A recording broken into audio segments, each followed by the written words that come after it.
మీకు ఏదైనా పార్టీ నుంచి డబ్బులు వస్తాయా, ఇంత ఇంట్రెస్ట్ పెట్టి చేస్తున్నారు, మీకు ఎవరైనా డబ్బులు ఇస్తారు?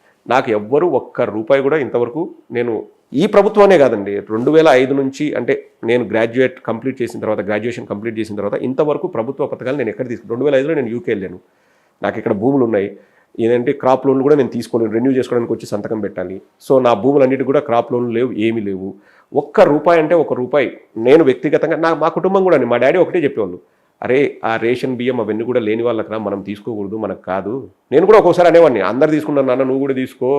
ఏదో రూములు ఇచ్చేవాళ్ళండి అప్పుడు, 20,000 30,000 ఇస్తారు, మన ఊర్లో షెడ్డుకు దానికి పనికి వస్తుంది. మా నాన్న తీసుకోలేదు, నాకు ఒక్క రూపాయి వద్దురా, అది పేదవాడికి. మా నాన్నకి ఏంటంటే నామోషి అనమాట, మళ్ళీ మనం తీసుకున్నాం పెద్ద కుటుంబం, వీళ్ళు కూడా రేషన్ తీసుకున్నారు, లేకపోతే 20,000 బిల్డింగ్లకు తీసుకున్నారు. సో మాకు ఎప్పుడు కూడా తీసుకోలేదండి. అండ్ ఇందాక మీకు చెప్పాను కదా, ఒక పిల్లవాడి సంరక్షణ కోసం అక్కడ నెల 10,000 ఇస్తారు యూకేలో. మా వాడికి ఇప్పుడు 9 ఏళ్ళు, అంటే సంవత్సరానికి 1,20,000 ఎంత వస్తుంది. సో 9 ఏళ్ళు మేము తీసుకుంటే మాకు 10 లక్షలు డబ్బు ఉండేది. చాలామంది తీసుకుంటారు, అంటే తప్పేం కాదు, తీసుకుంటే వాడి బ్యాంక్ అకౌంట్లో వేస్తాము, వాడికి సేవింగ్స్ లాగా ఉంటాయి. నేను ఇంతవరకు అది 1 రూపాయి కూడా తీసుకోలేదండి. మనం అప్లై చేసుకుంటే వాళ్ళు ఇస్తారు, నేను తీసుకోలేదు. ఎందుకంటే నేను నా కొడుకును పోషించుకుంటాను, ఇంకా వేరే వాళ్ళకి ఎవరికైనా అవసరం ఉంటే వాళ్ళకి ఇవ్వని, నాకు అవసరం లేదు, నేను ఆ డబ్బులు కూడా తీసుకోలేదు. మీరు తీసుకోలేండి, మీరే ఇస్తారులేండి. ఇటీవల జగన్మోహన్ రెడ్డి గారికి కూడా మీరు సీఎం రిలీఫ్ ఫండ్ కోసం 10 లక్షల రూపాయలు చెక్ ఇచ్చారు. జగన్మోహన్ రెడ్డి గారు వద్దులే, నా పేరు మీద నువ్వే ఎవరికన్నా మంచి చేయని ఎన్నికి ఇచ్చారు కదా, ఏం చేశారు మళ్ళీ 10 లక్షలు? 10 లక్షలు ఇప్పుడు మీటింగ్ పెట్టాను కదండి, మీట్ అండ్ గ్రీట్ పెట్టాము, దానికి డబ్బులు 2 పెట్టాము. ఒక జమ్మలమడుగులో ఒక అబ్బాయి వచ్చింది అన్నాడు. సీఎం రిలీఫ్ ఫండ్ అనేది ఎవరికన్నా ఆపదలో అందించడానికి ఇచ్చేది, సేవ చేయడానికి. అవును, మీరు తీసుకొచ్చి మీట్ అండ్ గ్రీట్ అని పెట్టేసి ప్రొద్దుటూరులో హైదరాబాద్ లో పెట్టేసి లేదు, దాన్ని దీనికి ఖర్చు పెట్టానని కాదు. మీరు ఆ డబ్బు ఏం చేశారంటే నేను చెప్తున్నాను. నేను అక్కడ ప్రొద్దుటూరులో కూడా ఒక 21 ఏళ్ళ సోదరికి కిడ్నీ సంబంధిత వ్యాధితో బాధపడుతుంటే వాళ్ళకి గవర్నమెంట్ ఇవ్వాల్సిన డబ్బులు ఆల్రెడీ ఇచ్చేసారంట, ఇంకా ఎక్సెస్ ఇవ్వాలంటే కూడా కష్టం అని చెప్తే ఒక 50,000 రూపాయలు వాళ్ళకి ఇవ్వడం జరిగిందన్న. సో నేను ఏమనుకున్నా అంటే, మనం అందరికీ ఇచ్చేంత శక్తి స్తోమత మనకు లేదు. అంటే ఇప్పుడు ఒక 100 మంది వచ్చి అడిగితే మనకి ఇచ్చే ఇది ఉండదు. నేను ఆ 10 లక్షలు కూడా జగన్మోహన్ రెడ్డి గారికి ఇవ్వాలనుకున్నది. ఇప్పుడు చిన్న పిల్లలు ఉంటారు కదండి, ఏదైనా వ్యాధితో బాధపడుతూ ఉంటారు, వారికి ఉపయోగపడేలాగా ఇవ్వాలని నా ప్లాన్.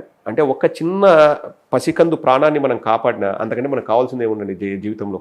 అండ్ ఆ విధంగా నేను అనుకున్నాను, కానీ బట్ సీఎం గారు వద్దులే. బట్ నా ఉద్దేశం ఏంటంటే, నేను ఇప్పుడు యూట్యూబ్లో చేసిన ఏదైనా డబ్బులు వస్తే నేను దాన్ని వెనక్కి ప్రజలకే ఇవ్వాలి. నేను దాన్ని డబ్బులు ఆశించి నేను చేయట్లేదు. ప్లస్ చిన్నప్పుడు నన్ను అనేవాళ్ళని, నువ్వు అతిగా మాట్లాడుతావురా, ఎక్కువ మాట్లాడుతావు, నువ్వు మాటలు తప్ప ఏం లేదని. ఆ మాటలు ఇప్పుడు డబ్బులు తెప్పిస్తున్నాయి. So let us give it back to society. నేను మా ఇంటి దేవుడు వెల్లాల సంజీవరాయ స్వామి, అక్కడికి వెళ్ళినప్పుడు వృద్ధాశ్రమం ఉంది అక్కడ, ఓల్డేజ్ హోమ్, వారికి కూడా నేను కొంత ఆర్థిక సహాయం చేయడం జరిగింది. అండ్ అక్కడ ఎవరైనా మా తండ్రి జ్ఞాపకార్థం ఒకటి రూమ్ కట్టండి, బాగుంటుంది, వచ్చిన వాళ్ళకి అందరికీ బాగుంటుందంటే సరే అని ప్రామిస్ చేయడం జరిగింది అక్కడున్న పూజారులకి. సో ఏదోటంటే మనకు చేతనైనంత అండి, లైక్ మనమేమి ఇప్పుడు 10 కోట్లు 100 కోట్లు మనం ఇవ్వలేం. ఖర్చు పెట్టే ప్రతి పైసా అది ఎవరికైనా ఉపయోగపడితే అంతకంటే సంతోషం లేదండి మనకి. సో జగన్మోహన్ రెడ్డి గారు ఇచ్చింది ఖచ్చితంగా ప్రజల కోసమే. అదొక టీం ఉందండి. మేము చాలామంది తర్వాత అడుగుతారు, అన్న నాకు ఇబ్బందులు ఉన్నాయంటే, నేను పని చేయగలిగే శక్తి ఉన్న వాళ్ళకి మాత్రం నేను ఇవ్వనండి. కావాల్సింటే పని చేసుకొని మీరు బతకండి, అంతేగాని సోమరిపోతులాగా వచ్చేసి చేయి జాచి డబ్బులు ఇవ్వమంటే నేను ఇవ్వను. చనిపోయిన వారికో, లేకపోతే అంటే చనిపోయిన వారి కుటుంబాలకో, లేకపోతే మరీ ఇబ్బందుల్లో ఉన్నారు అంటే మా అన్న వాళ్ళు ఉన్నారు కదండి, వాళ్ళ టీం ఉంది. సో వాళ్ళు చెప్తే నేను ఖచ్చితంగా నా శక్తి మేరకు నేను సాయం చేయడానికి నేను హ్యాపీగా ఉన్నానండి. పవన్ కళ్యాణ్ గారు చంద్రబాబు నాయుడు గారిని వెళ్ళి కలవడాన్ని మీరు సమర్థిస్తున్నారా? అక్కడ సమర్థించడానికి ఏమీ లేదు, అది 3 ఏళ్ల నుంచి జరుగుతున్న భాగవతమే అండి. ఈరోజు కొత్తగా మన కోసం, మీకోసం, నా కోసం కొంచెం ఏదో మసాలా బయటికి రావాలని చెప్పేసి వాళ్ళు వచ్చేసి శాలువాలు కప్పుకొని వాళ్ళు మాట్లాడుతున్నారు తప్పితే. విశాఖ సంఘటనతో పవన్ కళ్యాణ్ గారిని చంద్రబాబు నాయుడు వెళ్ళి పరామర్శించారు, నోవాటెల్కి వెళ్ళి. కుప్పం సంఘటనతో బాబు గారిని పవన్ కళ్యాణ్ గారు పరామర్శించడానికి వెళ్ళారని అనుకోవచ్చు కదా, ఏ మాత్రం సమర్థించారు మీరు? కాదండి, మీరు ఆ మాట ఉన్నప్పుడే నాకు నవ్వు ఎందుకు వస్తుందంటే, వైజాగ్లో రోజా గారి కారు మీద రాళ్ళేసి దాడి చేసింది జనసేన వాళ్ళు. తర్వాత చంద్రబాబు నాయుడు గారు వచ్చేసి పవన్ కళ్యాణ్ని పరామర్శిస్తారు. అక్కడ తప్పు చేసింది జనసేన వాళ్ళు. తప్పు చేస్తే అఫ్ కోర్స్ వాళ్ళు హోటల్లో ఉన్నారు, 1 రోజు 2 రోజులు ఆ నోవోటల్లో ఉండి అక్కడ నుంచి ఏదో వ్యాసాలు రాశారు, ఏదో ట్వీట్లు చేశారు, ఓకే. కానీ అక్కడ జనసేన వాళ్ళకి ఏమి ఇబ్బంది జరగలేదండి. వారు రాళ్ళు వేస్తే వారిని అరెస్ట్ చేశారు. సో ఈ నెలే ఆయన్ని పరామర్శించాడు. అప్పుడు జనసేన వాళ్ళంతా కూడా ఏమన్నారంటే, 3 రోజులు మా నాయకుడు ఊగి చెప్పు చూపించి ఇంత చేస్తే లాస్ట్లో చంద్రబాబు నాయుడు వచ్చేసి మొత్తం క్రెడిట్ దొబ్బేసాడని చెప్పేసి జనసేన వాళ్ళే హర్ట్ అయ్యారు. ఇక్కడ పవన్ కళ్యాణ్ గారు వచ్చి 11 మంది చనిపోతే వాళ్ళ దగ్గరికి వెళ్ళి వాళ్ళ కుటుంబాన్ని పరామర్శించాల్సింది పోయి, వారి చావుకు కారణమైన చంద్రబాబు నాయుడు దగ్గరికి వచ్చి పరామర్శిస్తే ఇంకా ఏమనుకోవాలని నవ్వలేక, ఇంకా ఏడవలేక నవ్వుతున్నాం అంతే.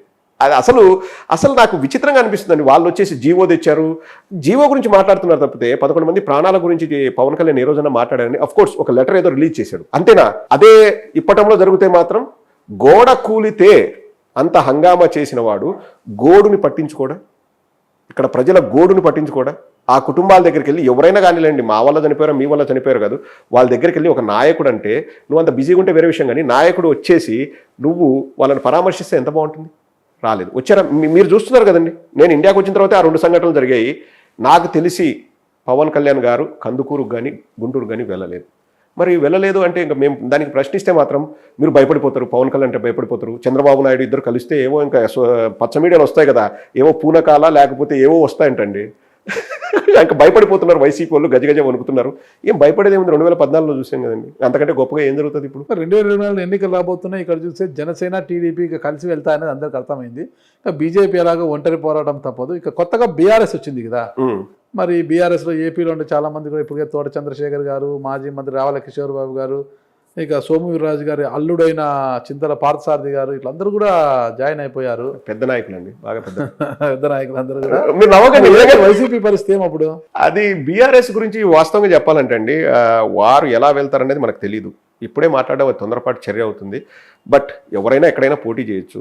నేను అడిగే క్వశ్చన్ ఏంటంటే, తెలంగాణ ఆంధ్ర విడిపోయినప్పుడు నేను కూడా బాధపడ్డానండి. అంటే విడిపోకుండా ఉంటే బాగుంటుంది, సోదరులాగా ఉంటే బాగుంటుంది. సరే విడిపోయారు. తెలంగాణ ప్రజలు చాలా కైండ్ హార్టెడ్ అండి, మంచి వాళ్ళు చాలా మంచి వాళ్ళు. నువ్వు టీఆర్ఎస్ అని తెలంగాణ రాష్ట్ర సమితి అని ఒక పార్టీ పెట్టి ఆందోళన తిట్టారు, చాలా తిట్టారు. మీరు మా ఊరికి రావద్దు ఇవన్నీ అన్నారు. ఇప్పుడు మీరు పేరు మార్చుకున్నంత మాత్రాన మీ భావాల్ని మీరు మార్చుకుంటారా, మీ ఐడియాలజీని మీరు మార్చుకుంటారా? తెలంగాణలో ఉండే సెటిలర్లు అని చెప్పేసి మాట్లాడారు. అఫ్కోర్స్ ఎవరికేం జరగలేదు, మంచిగానే ఉన్నారులేండి. ఆ విషయంలో చంద్రశేఖరరావు గారు, కేసీఆర్ గారు బాగా చేశారు. కానీ ఇప్పుడు మీ ఆలోచన ఎలా మారుతాయి? ఇప్పుడు ఆంధ్రాకు వచ్చేసి మిమ్మల్ని మేము చూసుకుంటా అంటే ఆంధ్ర వాళ్ళు నమ్ముతారా?